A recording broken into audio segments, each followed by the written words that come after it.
Todos muito bem-vindos a mais um comentário semanal da Parashá. E a Parashá dessa semana chama-se Balak e encontra-se em Bemidbar, livro de Números, capítulo 22, verso 2, até o capítulo 25, verso 9.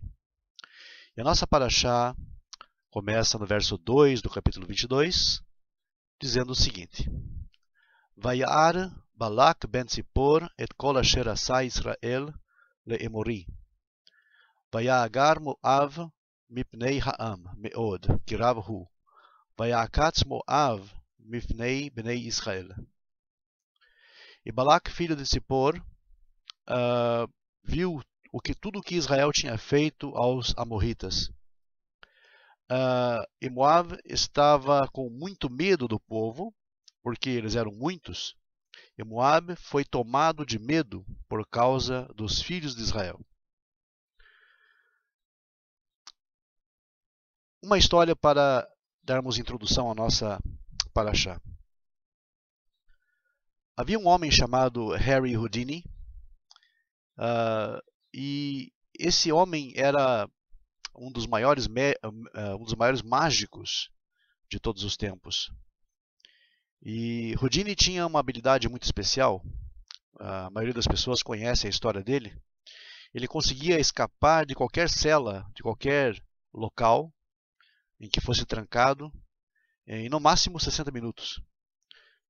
Com as condições, por exemplo, de que deixassem ele entrar na cela com as suas roupas normais, e sem que ninguém ficasse então observando o seu trabalho para escapar. Os moradores de uma pequena cidade britânica decidiram então desafiar o grande Houdini.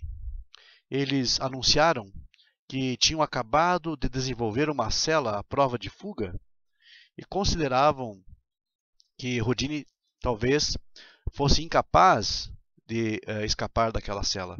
Então convidaram o grande mágico para testá-la. O desafio foi imediatamente aceito pelo mágico. No dia marcado, deixaram-no entrar na cela com as suas roupas normais. Uma pessoa fechou a porta da cela, girou a chave de uma maneira estranha e todos se afastaram para deixar Houdini trabalhar sozinho. O segredo de Houdini é que ele escondia uma barra de aço longa e flexível no seu cinto e utilizava para abrir as trancas das celas de onde escapava. Assim que as pessoas se afastaram, ele retirou a barra e trabalhou por 30 minutos, com o seu ouvido muito próximo da tranca, mas nada acontecia. 45 minutos se passaram, depois 1 hora, e ele transpirava muito, mas não conseguia abrir a tranca. Parecia realmente a prova de fuga. Era impossível abrir aquela cela. Depois de 2 horas, trabalhando incessantemente, ele caiu exausto, apoiado na porta da cela. Para sua surpresa, a porta se abriu. Eles não tinham trancado a porta. Este era o truque para enganar o mais famoso artista de grandes fugas, aquele grande escapista. Houdini aprendeu naquele dia uma das lições mais importantes da sua vida. Ele podia escapar de qualquer cela e abrir qualquer porta. A única porta que ele não conseguia abrir era a que estava trancada na sua mente. Muitas vezes nós pensamos que somos incapazes de vencer os nossos problemas, os nossos obstáculos, superar limitações, mas o único lugar onde as coisas são realmente impossíveis é em nossa mente. É a única coisa que está realmente trancada. E a Parashá dessa semana, Balak, nos conta sobre um dos personagens mais controversos de toda a Torá, Bilam. Por um lado, Bilam, ou Balaão, tinha um gigantesco potencial espiritual, ao ponto de conseguir, segundo a tradição, ter diálogos diretos com a divindade. Por outro lado, ele se corrompeu completamente por causa de seus desejos insaciáveis e desceu aos níveis mais baixos. Justamente por causa dos seus dons espirituais, é que ele foi procurado por Balak, que era o rei do povo de Moav, As histórias das milagrosas e devastadoras vitórias militares do povo judeu contra inimigos poderosos causaram um amplo terror em todos os povos. E a aproximação dos israelitas causou então inquietação em Balac e em todo o povo de Moab. Mas ele era sábio e entendeu que as vitórias do povo de Israel não eram por causa da sua força militar, nem devido ao seu aparato, ou devido à sua estratégia, mas sim devido à sua força espiritual. Havia algo naquele povo que não se explicava pela simples lógica. Enquanto o povo judeu tivesse as berachot, as bênçãos do Eterno, ninguém conseguiria vencê-los. Portanto, Balac contratou Bilam por uma enorme quantia de ouro, para que ele então utilizasse seus dons a fim de amaldiçoar o povo de Israel.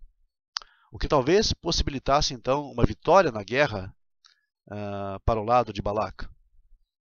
Mas a ideia de Balac, apesar de ter sido genial, não funcionou, pois ele esqueceu que ninguém pode levantar nem mesmo um dedo se Deus assim não o permitir. Apesar de Bilam ter feito 3 tentativas de amaldiçoar o povo de Israel, Deus os protegeu e ao invés de maldições, da boca de Bilam só saíam berachot, bênçãos. Balac então se irritou muito. Irritou-se muito com Bilam, como está escrito. E Balac se enfureceu com Bilam e bateu as palmas e disse Balac a Bilam: Eu te trouxe para amaldiçoar meus inimigos e você os abençoa 3 vezes. Bemidbar 24:10. Mas se voltarmos ao início da paraxá, surge uma pergunta. Desde o momento da contratação, Bilam já havia avisado a Balac que talvez não conseguisse amaldiçoar o povo judeu. Como está escrito, você pensa que eu consigo dizer qualquer coisa? Eu somente consigo dizer as palavras que Deus coloca na minha boca. Bemidbar 22:38. Então por que Balac ficou furioso, tão bravo com Bilam? Se houvesse a expectativa de que o sucesso estava garantido, a frustração seria entendida. Mas depois de Bilam ter deixado clara a possibilidade de fracasso, por que foi tão grande a insatisfação de Balac? Explica o Rav Yosef Dov Soloveitchik, mais conhecido como Beit Halevi, que existem 2 tipos de não consigo. Por exemplo, se uma pessoa pedisse para um amigo dar um tapa na cara de alguém importante e oferecesse dinheiro para isso, a pessoa responderia, não consigo. Se a pessoa oferecesse dinheiro para o mesmo amigo escalar um prédio de 40 andares, ele também responderia, não consigo. Apesar das 2 respostas serem iguais nas palavras, elas são completamente diferentes no seu conteúdo. Não conseguir dar um tapa em outra pessoa não é uma incapacidade física. Está relacionada com valores intelectuais e morais. Uma pessoa normal não conseguiria dar um tapa em outra pessoa por dinheiro, pois sua consciência o impediria. Já em relação a escalar um prédio de 40 andares, a pessoa não conseguiria por uma real impossibilidade física. Qual é a diferença prática entre os 2 não consigo? No primeiro não consigo, se o valor oferecido fosse gradualmente aumentado, chegaria um momento em que os valores monetários falariam mais alto do que os valores morais. E a pessoa então conseguiria finalmente dar esse tapa. Mas o ato de escalar o edifício continuaria sendo impossível, independente de quanto dinheiro fosse oferecido. Estas 2 formas de entender a expressão não consigo explicam a grande irritação de Balac. Bilam, ao ser contratado, realmente disse que talvez não conseguisse amaldiçoar o povo de Israel. Mas como Balac conhecia o desejo incontrolável de Bilam por dinheiro e honra, imaginou que a resposta significava: por este valor talvez eu não consiga fazer este ato moralmente feio, mas se você oferecer mais, quem sabe eu conseguiria superar esse bloqueio. Como Balaque estava disposto a pagar o que fosse necessário pela maldição, ele ficou confiante de que o acerto econômico ocorreria facilmente. O que ele não esperava é que Bilam estava realmente se referindo à impossibilidade de amaldiçoar o povo judeu, se Deus assim não o permitisse, independente de quanto dinheiro ele recebesse, ou quanto dinheiro Balaque estivesse disposto a pagar. Apesar da Torá ter sido escrita há mais de 3.000 anos, ela continua atual como nunca. Da mesma forma que Balaque se confundiu sobre qual era o sentido verdadeiro da expressão não consigo, dita por Bilam, muitas vezes nós cometemos o mesmo erro. Às vezes dizemos para nós mesmos, gostaria de ser uma pessoa melhor, ajudar mais os outros, fazer mais mitzvot no meu dia a dia, mas eu não consigo. O que significa esse não consigo? Que é realmente impossível, que tentamos de tudo para alcançar nossos objetivos e descobrimos que não temos como fazer mais nada? Certamente que não.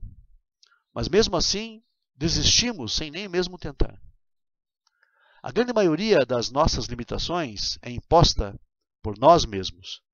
A depressão, uma das piores doenças da atualidade, sem sombra de dúvidas, que atinge uma elevada parcela da população mundial, é muitas vezes consequência da nossa falta de autoestima. Achamos que somos pequenos, que não conseguiremos nunca chegar a níveis mais elevados, que é realmente impossível, mas vemos que na prática isso é um grande erro. Se alguém nos perguntasse se conseguiríamos jogar uma partida de tênis por 11 horas seguidas, qualquer um responderia imediatamente que não, pois é impossível. Mas nesta semana, 2 tenistas passaram, por exemplo, ou teriam passado 11 horas jogando uma única partida em um dos torneios mais tradicionais do mundo. De onde surgiu essa força? Na verdade, ela sempre existiu dentro de cada um de nós. Sempre existiu dentro de cada um deles também. Apenas estava adormecida, esperando o momento de aflorar. E o que despertou esta força? Ora, naturalmente, os prêmios milionários e a honra de ser o melhor tenista do mundo, por exemplo.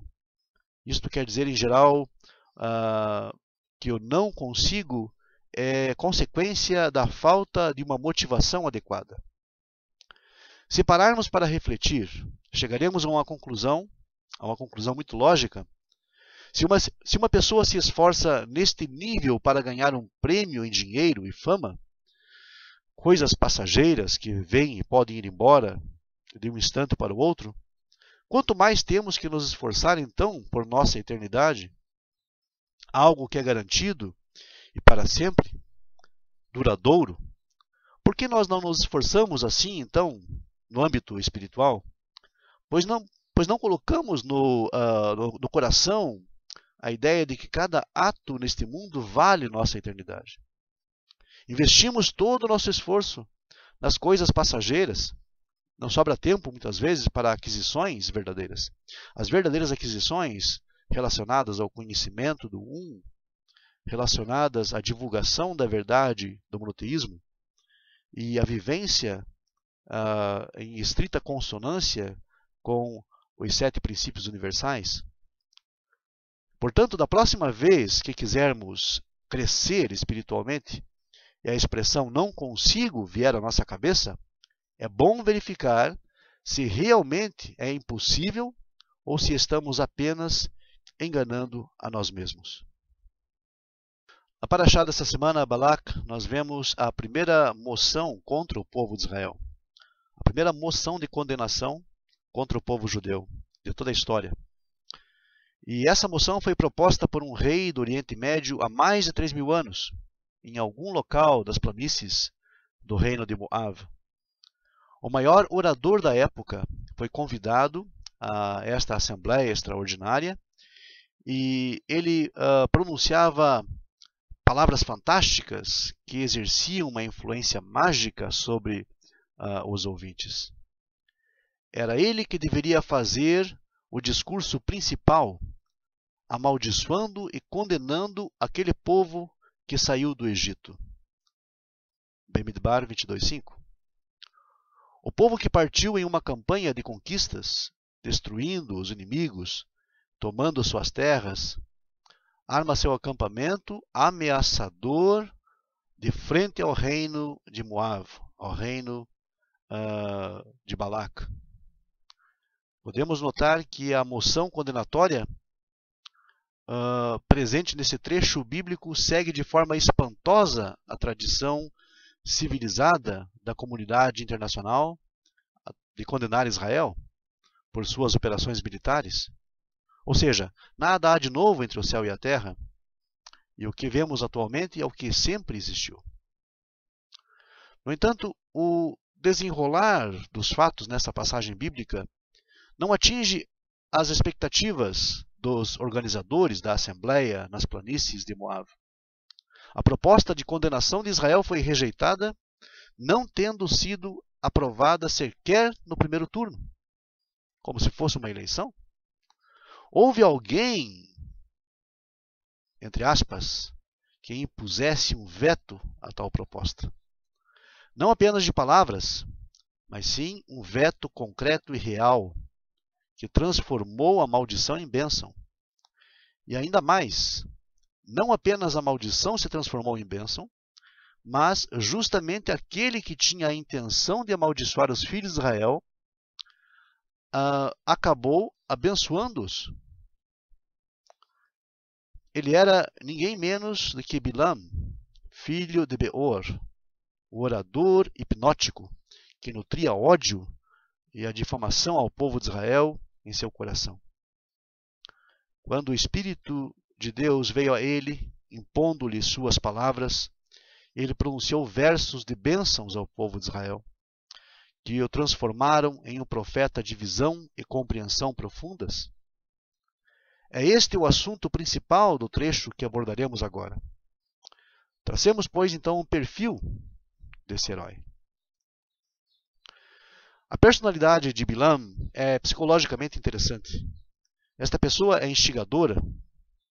Ela foi talvez ele foi talvez o maior filósofo da sua época, de acordo com o Midrash Bereshit 65:20. É um caso estranho de uma personalidade repleta de contradições. Aos nossos olhos, revela-se uma mistura efervescente de grandeza de espírito, de amplos horizontes e de um coração receptor de imagens divinas, capaz de penetrar na essência dos acontecimentos e compreendê-los com profundidade. Por outro lado, este mesmo indivíduo é refém de uma moral corrompida, é pavorosamente mesquinho e apresenta o coração cheio de ódio, inundado pela ânsia de poder, de ambição, orgulho, os quais, no final das contas, levam-no então a agir de forma oposta àquela que ele sabe ser a correta, encaminhando então conscientemente a sua própria perdição. Bilam transformou-se em um símbolo de dualidade existente no coração do homem. Tornou-se um símbolo do homem que, de acordo com o seu próprio testemunho, sabe o momento em que Deus se irrita. Bemidbar 24:16. E apesar disto, acaba por se viciar em fazer o mal. Ele foi um símbolo da capacidade humana de atingir os píncaros da profecia, o ápice da profecia, e ao mesmo tempo afundar-se na luxúria, no comportamento indigno. Todos esses fatos estão evidentes, então, no nosso texto bíblico. Balac, o rei de Moab, foi tomado pelo medo dos filhos de Israel. Ele tremia de medo quando contemplou, tremeu de medo quando contemplou os acampamentos dos Bnei Israel ao longo das suas terras, na frente das suas terras. E então, na porção dessa semana, nós vemos o desfecho do desejo de Balac de amaldiçoar este povo e repeli-lo, para que então pudesse obter uma vitória contra eles. A porção da semana anterior relata os primeiros combates do povo em sua marcha à terra de Israel. Observamos que Sihon, o rei dos amorreus, recusou-se a permitir que o povo de Israel atravessasse o seu território de forma pacífica. Lançou contra eles uma ofensiva militar e foi estrondosamente derrotado. Conhecedor desse episódio, Balaque teme pelo destino do seu país, do seu povo, e de forma legítima esse temor. E decide fazer uso então de uma arma não convencional. Aí começa o erro. Ele enviou uma comitiva a Bilam, que era o mago e o profeta da terra de Petor, pedindo então que ele amaldiçoasse aquele povo que estava nas campinas de Moab.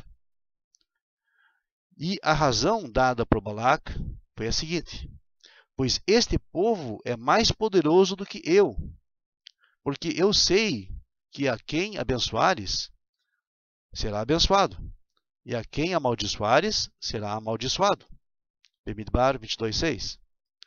Balaque esperava então que essa maldição talvez pudesse mudar o equilíbrio das forças na região. E a comitiva chegou à casa de Bilam, transmitiu-lhe o recado do rei, e Bilam respondeu com as seguintes palavras: dormi aqui esta noite, e vos responderei alguma coisa conforme me falar o Eterno. Bemidbar 22:8. Bilam estava consciente de que nada podia fazer sem o consentimento de Deus. E Deus realmente fez com que ele ouvisse suas palavras de forma bastante clara, dizendo o seguinte: não irás com eles, não amaldiçoarás o povo, pois o povo é bendito. Será possível duvidar das intenções divinas? Bilam, cheio de rodeios, desejava ir com os mensageiros e respondeu diplomaticamente e de maneira dúbia, permitindo a cada lado interpretar suas palavras conforme lhe conviesse. Ide à vossa terra, porque recusou o Eterno deixar-me ir convosco. Bemidbar 22:13. Esta foi uma frase praticamente casual, que não transmitia a oposição divina ao objetivo daquela missão, que era o proferimento da maldição. Bilam ocultou a verdade, semeando na comitiva a sensação de que Deus tratava apenas de preservar a honra do mago profeta. Recusou o Eterno a deixar-me ir convosco, podendo eu ir apenas com príncipes mais elevados do que vós. Aprendemos que tinha espírito altivo e não queria estar sujeito à vontade divina. Comentário do Rashi, em Bemidbar 22:13. Balaque entendeu o que as palavras de Bilam insinuavam e tornou Balaque a enviar senhores mais numerosos e honrados que aqueles. Porque te honrarei muitíssimo e tudo o que me disseres eu farei. E vem, rogo-te, amaldiçoa para mim este povo. Bemidbar 22:15-17. Bilam, da sua parte, conhecia a opinião divina sobre a operação maldição, iniciada pelo rei de Moab. Não obstante, convidou a comitiva à sua casa com modos que revelavam as intenções ocultas em seu coração. E disse ele: e agora ficai, vos rogo aqui, também esta noite, e saberei então o que mais vai tornar a falar o Eterno comigo. Em seu intuito palpitava uma esperança. Talvez houvesse uma mudança na posição divina. Quem sabe ainda receberia então a permissão de Deus com as palavras que pragueja exterminar o povo de Israel. Deparamos-nos então com uma mudança surpreendente no dizer divino. Se para te chamar vieram os homens, levanta-te, vai com eles. Bemidbar 22:20. Mas para realçar a Bilam que seus poderes são limitados, Deus acrescentou o seguinte, de forma muito clara: mas somente a coisa que eu te disser, isso farás. Aparentemente vemos que Deus havia se arrependido da sua exigência anterior, de que Bilam não acompanhasse os mensageiros de Balac. Examinaremos, portanto, a sequência da história. Bilam ficou entusiasmado com as palavras divinas, sem perceber o que nelas estava oculto. Entusiasmado, ele acorda de manhã, sela sozinho a sua jumenta e parte com os mensageiros do rei. Observamos então uma nova mudança na abordagem divina. E acendeu-se a ira de Deus, porque ele estava indo. As coisas ficaram complicadas. Deus, que primeiramente opunha-se à ida de Bilam com os mensageiros do rei, passou a permiti-la. No entanto, agora que Bilam já se encontrava a caminho de Moab, Deus ira-se com ele. Antes de tirarmos conclusões precipitadas, atentemos a mais um detalhe. Em sua ira, Deus enviou um anjo, um malach, ao caminho de Moab para impedir a jumenta de Bilam de continuar o seu caminho. A jumenta tentou se desviar do anjo, indo para um lado e para o outro, até que, com medo do anjo armado, caiu no chão. Bilam, irado, começou a espancá-la, quando ocorreu aquilo que nós entendemos, segundo o texto, como uma visão de Bilam. A jumenta abriu a sua boca e disse: "Que te fiz eu? Por que me bateste já 3 vezes?"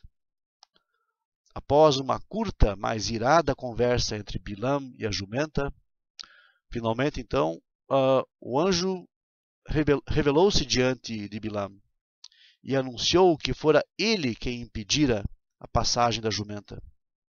A reação de Bilam foi surpreendente. E disse Bilam ao anjo de Deus: "Pequei, e agora, se parece mal aos teus olhos, eu voltarei."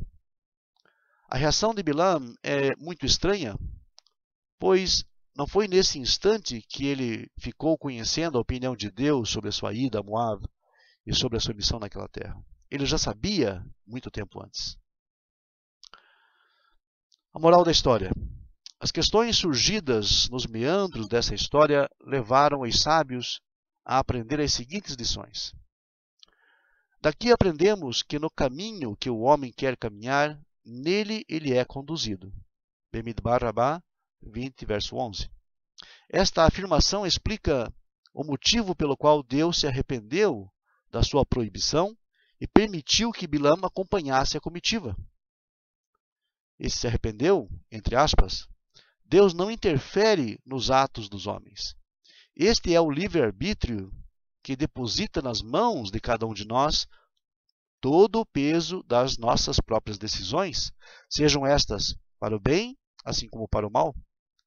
Neste caso, Deus não impediu que Bilam escolhesse o seu caminho, nem poderia impedi-lo.